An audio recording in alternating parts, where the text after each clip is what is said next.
ലോകത്തിലെ ഏറ്റവും സമ്പന്നവും ശക്തവുമായ നാഗരികതകളിൽ ഒന്നായിരുന്നു ഈജിപ്ത്. അവിടെയാണ് ലോകാത്ഭുതങ്ങളിൽ ഒന്നായ, ചരിത്രത്തിലെ ഏറ്റവും മഹത്തായ മനുഷ്യനിർമ്മിത ഘടനകളിലൊന്നായ പിരമിഡുകൾ ഉള്ളതെന്ന് നമുക്കറിയാം.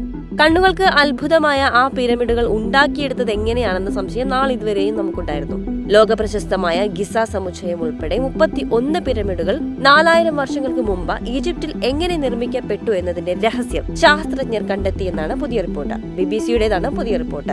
കാറുകളോ ട്രക്കുകളോ മെഷീനുകളോ ആധുനിക സാങ്കേതിക വിദ്യകളോ ഒന്നുമില്ലാതിരുന്ന കാലത്ത് എങ്ങനെയാണ് ഈ പിരമിഡ് ഉണ്ടാക്കിയെടുത്തതെന്നായിരുന്നു സംശയം. ഭാരമേറിയ കൂറ്റൻ കല്ലുകൾ ഉപയോഗിച്ച് ലോകത്തിലെ ഏറ്റവും പഴക്കം ചെന്ന രൂപങ്ങളിൽ ഒന്നായ ഈ പിരമിഡുകൾ പണിതുയർത്തിയത് എങ്ങനെയെന്നാണ് നോർത്ത് കരോലിന വിൽമിംഗ്ടൺ സർവകലാശാലയിലെ ഒരു ഗവേഷണ സംഘം അന്വേഷിച്ചത്.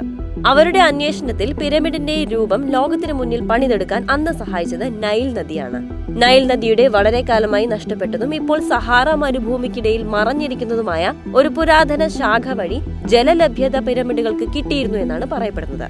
നൈൽ നദിയുടെ 64 കിലോമീറ്റർ നീളമുള്ള നദീശാഖയായിരുന്നു അത്. നോർത്ത് കരോലിന വിൽമിംഗ്ടൺ സർവകലാശാലയുടെ പഠനമനുസരിച്ച് സഹസ്രാബ്ദങ്ങളായി ഇത് മരുഭൂമിയിലും കൃഷിഭൂമിയിലുമായി മറഞ്ഞിരിക്കുകയാണ്. ഈജിപ്തിലെ 31 പിരമിഡുകൾക്കൊപ്പമാണ് നദിയുടെ ശാഖ ഒഴുകുന്നതെന്നും പഠനം കൂട്ടിച്ചേർത്തു. കൂറ്റൻ കല്ലുകൾ കടത്താൻ നദി ഉപയോഗിച്ചിരുന്നതായും ഇതിൽ പറയുന്നുണ്ട്. ഏറ്റവും പുതിയ കണ്ടെത്തലിൽ പിരമിഡുകൾ നിർമ്മിച്ചതിന് പിന്നിലെ കാരണവും വിശദീകരിച്ചിട്ടുണ്ട്.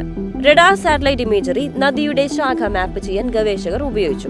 മണൽ പ്രതലത്തിൽ ഒളിച്ചിരിക്കുന്ന എന്തും കണ്ടെത്താനും മറ്റു പുരാതന ഘടനകൾ ഉൾപ്പെടെയുള്ള മറഞ്ഞിരിക്കുന്ന സവിശേഷതകളുടെ ചിത്രങ്ങൾ നൽകാനുമുള്ള കഴിവ് ഈ റഡാറിനുണ്ടെന്ന് ശാസ്ത്രജ്ഞർ പറഞ്ഞു. റഡാർ ഉപഗ്രഹ ചിത്രങ്ങൾക്കൊപ്പം ഭൂപടങ്ങൾ, ജിയോഫിസിക്കൽ സർവേകൾ, സെഡിമെന്റ് കോറിംഗ്, അതായത് സാമ്പിളുകളിൽ നിന്ന് തെളിവുകൾ വീണ്ടെടുക്കാൻ പുരാവസ്തു ഗവേഷകർ ഉപയോഗിക്കുന്ന ഒരു സാങ്കേതിക വിദ്യ എന്നിവ ഉപയോഗിച്ച് ആയിരക്കണക്കിന് വർഷങ്ങൾക്ക് മുമ്പ് വലിയ വരൾച്ചയും മണൽക്കാറ്റും കൊണ്ട് മറഞ്ഞുപോയ നദീശാഖ മാപ്പ് ചെയ്തു. അറബിയിൽ പിരമിഡുകൾ എന്ന അർത്ഥം വരുന്ന അഹ്റാമത്ത് എന്ന് പേരിട്ടിരിക്കുന്ന നദീശാഖയ്ക്ക് ഏകദേശം 64 കിലോമീറ്റർ നീളവും 200 മുതൽ 700 മീറ്റർ വീതിയും ഉള്ളതായി സംഘം കണ്ടെത്തി.